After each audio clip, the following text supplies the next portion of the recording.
हाम्रो 5 वर्षसम्मको निरन्तर अध्ययन अनुसन्धान र अनुभवका आधारमा देशको कुल ग्रास्थ उत्पादनमा सबैभन्दा ठुलो हिस्सा ओगटेको कृषि क्षेत्रको समग्र विकासका लागि कोही कसैले पनि एक्लै तरिकाले गरेको लगानी र प्रयासबाट देशले खोजे जस्तो परिणाम नआउने महसुस भई सबै तहका सरकार, बलियो तथा विश्वसनीय निजी क्षेत्र, समुदायमा आधारित सहकारीहरूको साझेदारीमा संस्थागत मूल्य श्रृङ्खला व्यवस्थापन मार्फत कृषि चक्रको निर्माण गर्नको लागि विशिष्ट किसिमको बस पैरवी मार्फत निजी क्षेत्रको संस्थागत लगानीलाई कृषि क्षेत्रमा आकर्षित र प्रोत्साहित गर्दै हजारौँ युवाहरूलाई रोजगारी र लाखौँ नागरिकहरूलाई कृषि उद्यम मार्फत स्वरोजगारी बनाउँदै देशको बेरोजगारी न्यूनीकरणको लागि टिभा पुर्याउने पहल गर्ने दिनको रूपमा लिएका छौँ।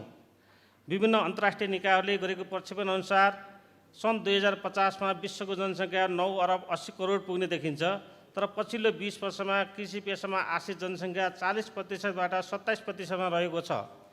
फलस्वरूप उत्पादन र उत्पादकत्व वृद्धिको लागि नयाँ प्रविधिहरूको विकास, प्रयोग र विस्तार गर्नुपर्ने देखिन्छ भने अर्कोतिर 21औं शताब्दीमा भइरहेको औद्योगिक विकास, प्राकृतिक सम्पदाहरूको अव्यवस्थित प्रयोग लगायतका विभिन्न कारणहरूले हरित ग्यासहरूको उत्सर्जन वृद्धि भई जलवायु परिवर्तनको कारण खाद्यान्नको उत्पादन र उत्पादकत्वमा ह्रास आउनुको साथै मानवको अस्तित्वमा नै चुनौती थपिएको छ।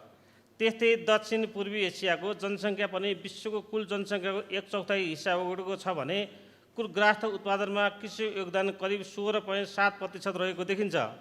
विश्वका प्राय देशहरूको हावापानी, माटो, वनजङ्गल, मौसम, भौगोलिक अवस्थिति लगायतको आधारमा हेर्ने हो भने नियमित रूपमा कृषि उत्पादन गर्नको लागि पूर्ण देखिँदैनन्, तर पनि विभिन्न प्रयोगहरू मार्फत कृषि क्षेत्रको विकास गरिएको देखिन्छ। यसरी हेर्दा मानव अस्तित्वको लागि हरेक सेकेन्डमा चाहिने अक्सिजन, घण्टा-घण्टामा चाहिने पानी र दैनिक रूपमा चाहिने खाद्यान्नको उपलब्धता वा उत्पादनको दृष्टिकोणले नेपाल प्रचुर सम्भावना भएको देशमा मानिन्छ। खेती भइरहेको 21% भूभागमा भर्टिकल विधि मार्फत मौसम अनुसारको कृषिजन्य उत्पादनहरू 12 महिना नै उत्पादन वा उत्पादकत्व वृद्धि गरी नेपालीको मागलाई पूर्ति गर्न सकिन्छ भने तुलनात्मक लाभका उत्पादनहरूलाई अन्तर्राष्ट्रिय बजारको साथै छिमेकी मुलुक भारतमा पनि निर्यात गर्ने अथाह सम्भावना रहेको छ। साथै खेतीयोग्य तर खेती नभएको 7% भूभागमा होरिजेन्टल र भर्टिकल विधि मार्फत खेती विस्तार गर्दै कृषि उत्पादन गर्दा नेपालले प्राप्त गरिएको रेमिटेन्सलाई प्रतिस्थापन हुन सक्ने अनुमान गर्न सकिन्छ। तथापि कृषि क्षेत्रमा रहेका नीतिगत, संरचनागत र निजी क्षेत्रको लगानी अपर्याप्तताको कारण सोचे अनुसारको प्रतिफल प्राप्त हुन सकिरहेको छैन। साथै संस्थागत संरचनाहरूको अभावले कहिलेकाहीँ राष्ट्रिय तथा अन्तर्राष्ट्रिय बजारको उतार चढावमा पनि यहाँको अस्वाभाविक रूपमा बजार मूल्य बढिरहेको र त्यसलाई नियमन गर्न नसकिएको हामी सबैलाई विदितै छ। कुनै समय नेपालमा कृषिको उत्पादन नबढ्नुको प्रमुख कारण ब्याङ्क तथा वित्तीय संस्थाले सहज रूपले कर्जा प्रवाह नगरेको भनिरहँदा मुक्तिनाथ विकास ब्याङ्कले विगत 16 वर्षदेखि ग्रामीण क्षेत्रका कृषक तथा कृषि व्यवसायहरूलाई धितो र बिना धितो कर्जा प्रवाह गरिरहँदा उनीहरूको जीवनमा अपेक्षित परिवर्तन आउन सकेन। यसको कारणहरू खोज्दै जाँदा कृषिमा वित्तीय सेवाभन्दा पनि गैर वित्तीय सेवाको ठुलो समस्या रहेको, जस्तो किसानहरूलाई चाहिने उत्पादनका गुणस्तरीय साधनहरू, नयाँ प्रविधिहरू, आधुनिक औजार उपकरणहरू र उचित मूल्यसहितको बजारीकरण लगायत थुप्रै समस्याहरू रहेको महसुस भई यस क्षेत्रमा वित्तीय र गैर वित्तीय सेवाहरू सँगसँगै प्रदान गर्न सकेको खण्डमा मात्र वास्तविक रूपमा कृषिको विकास हुन सक्छ भन्ने बुझाइको आधारमा मुक्तिनाथ विकास ब्याङ्कको प्रमुख लगानीसहित 900 जनाभन्दा बढी व्यक्तिहरूको सहभागितामा मुक्तिनाथ कृषि कम्पनीको स्थापना भएको हो। कम्पनी स्थापना गर्ने समयमा हामीमा केही बाह्य बुझाइ र नेपालको कृषि क्षेत्रको वास्तविकता उल्लेख्य भिन्नता महसुस भयो। कृषि जस्तो अति आवश्यक र वृहत क्षेत्रमा निजी क्षेत्र मार्फत संस्थागत लगानी खासै भएको देखिएन। यसमा निजी क्षेत्रको संस्थागत लगानी र व्यवस्थापन बिना सरकारले सोचे अनुसारको व्यवसायीकरण, आधुनिकीकरण र औद्योगिकरणको सम्भावना कम देखिन्छ। खास गरी यस्ता कम्पनीहरूको मुख्य उद्देश्य बजारको माग अनुसार कृषकहरूको उत्पादन र उत्पादकता वृद्धि गरी खरिद सुनिश्चितता, बाइब्याक ग्यारेन्टीको आधारमा उत्पादन लागतमा थप प्रिमियम भुक्तानी गर्नुको साथै उपभोक्ताहरूलाई संस्थागत बजार केन्द्र मार्फत गुणस्तरीय उपभोग्य वस्तुहरू बजार सूचना प्रणालीको आधारमा उपलब्ध गराउनु हुनुपर्दछ।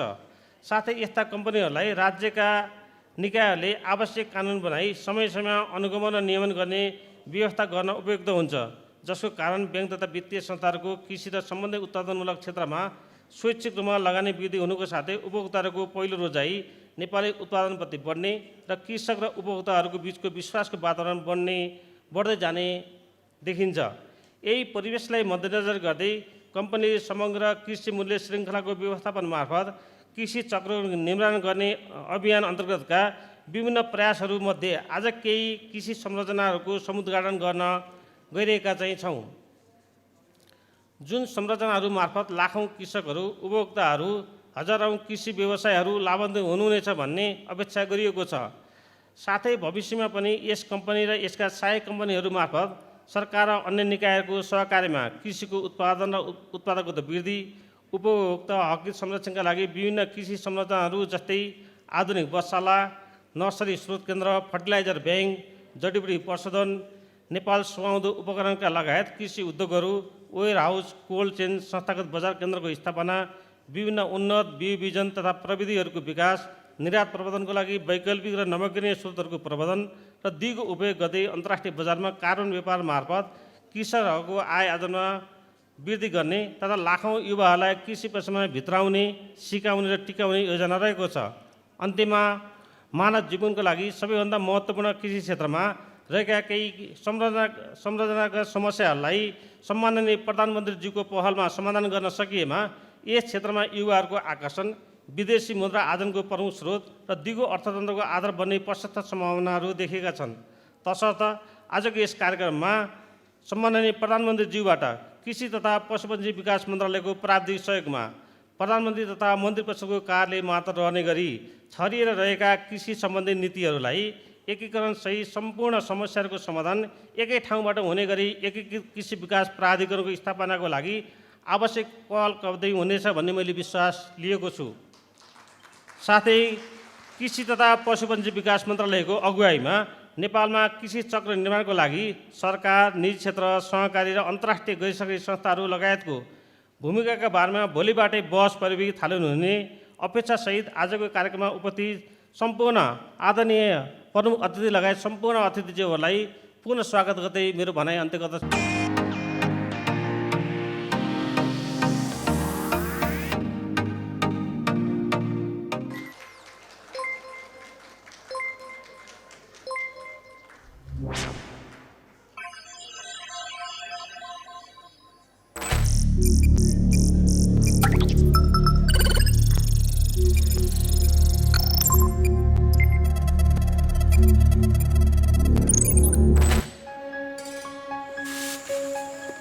कृषि जस्तो अत्यावश्यक र बृहत क्षेत्रको व्यावसायिक विकासको लागि सार्वजनिक निजी समुदायको साझेदारीमा तीनै तहका सरकार, गैर सरकारी संस्थाहरू, अन्य निजी कम्पनी तथा उद्योगहरू, ब्याङ्क तथा वित्तीय संस्थाहरू, बीमा कम्पनीहरू र मुक्तिनाथ कृषि कम्पनी तथा यसका सहायक कम्पनीहरूको सहकार्यमा संस्थागत मूल्य श्रृङ्खला विकास गरी कृषि चक्रको निर्माण गर्ने कम्पनीको नीति अनुसार उत्पादन र उत्पादकत्व वृद्धिको लागि ग्रामीण क्षेत्रका सहकारीमा आधारित कृषि स्रोत केन्द्र ARC को स्थापना, मूल्य अभिवृद्धि गरी कृषकहरूलाई प्रिमियम रकम भुक्तानी र उपभोक्ताको रोजाइ बमोजिम गुणस्तरीय खाद्य वस्तु प्रवर्धनको लागि कृषि प्रशोधन केन्द्र APC को स्थापना, संस्थागत बजारीकरण मार्फत उपभोक्ता हक हित संरक्षणको लागि कृषि बजार केन्द्र AMC को स्थापना र कृषि लगानी प्रवर्धनको कृषि व्यवसाय प्रवर्धन केन्द्रको स्थापना गरेको छ।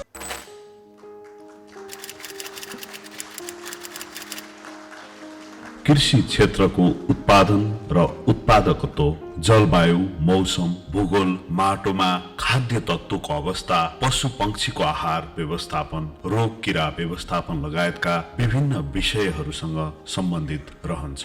प्राय कृषकहरूको ध्यान बाली तथा पशु पक्षीको नियमित व्यवस्थापनमा नै रहन्छ। कृषकहरूलाई कुन हावापानीमा के लगाउनु पर्छ, माटोको अवस्था हेरेर कुन बालीलाई कति मल हाल्नु पर्छ, कुन बालीमा कस्तो प्रकारको रोग किरा लाग्न सक्छ, पशु पक्षीको आहार कसरी व्यवस्थापन गर्ने, स्थानीय स्रोतहरूको कसरी प्रयोग गरी लागत घटाउने लगायतका विषयहरूको पर्याप्त जानकारी नहुँदा पछिल्लो समय लागत अनुसारको प्रतिफल प्राप्त हुन सकिरहेको छैन।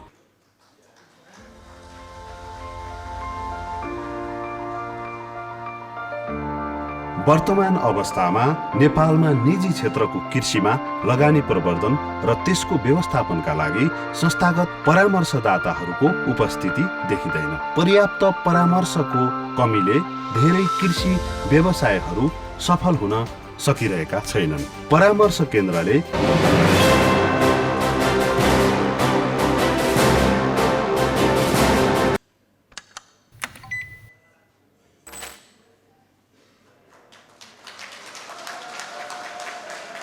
आजको विश्वमा कृषकहरूको अपेक्षा द्रुत गतिमा परिवर्तन भइरहेको छ। कृषकहरूलाई छिटो समाधान र थप विकल्पहरूको खाँचो पर्दछ, जसलाई विभिन्न प्रविधि मार्फत तुरुन्तै उपलब्ध गराउन सकिन्छ।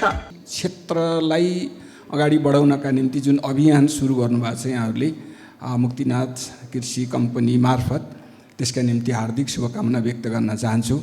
सम्माननीय प्रधानमन्त्रीज्यूको तर्फबाट समेत पनि उहाँले मलाई तपाईँले नै मेरो तर्फबाट पनि शुभकामना दिनुहोला भन्नुभएको छ। त्यस हिसाबले सम्माननीय प्रधानमन्त्रीज्यूको तर्फबाट पनि यो कम्पनीको यो अभियान, यो कार्यक्रमको सफलताको पूर्ण सफलताको हार्दिक शुभकामना व्यक्त गर्न चाहन्छु।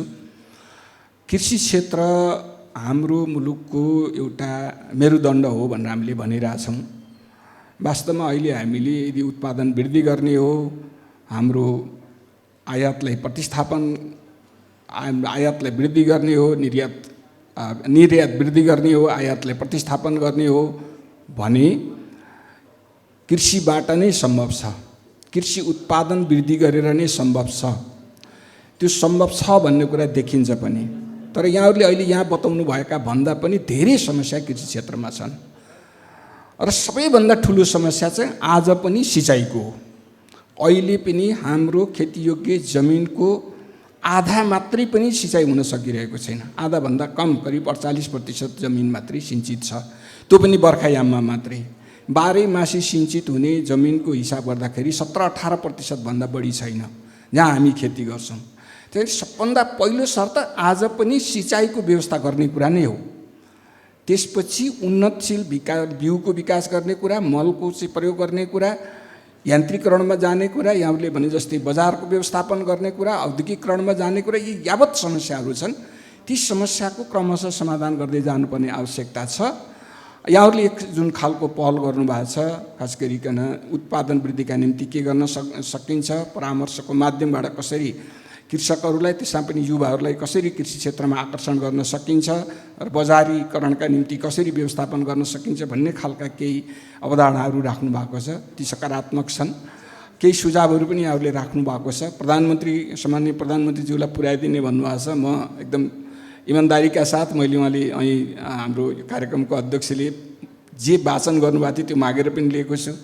म पुर्याउने मात्रै होइन, प्रधानमन्त्रीसँग हामी सघन रूपमा छलफलमा पनि छौँ। र खास गरिकन अस्तिको दिन हामी मन्त्रालयमै दुईटा मन्त्रालयका मन्त्री र सचिवहरू, डिजी साहबहरू सबै बसेर पनि छलफल गरेका छौँ कि यसै वर्ष हामीले चैते धान 1 लाख हेक्टरमा लगाउन सकिन्छ कि सकिँदैन।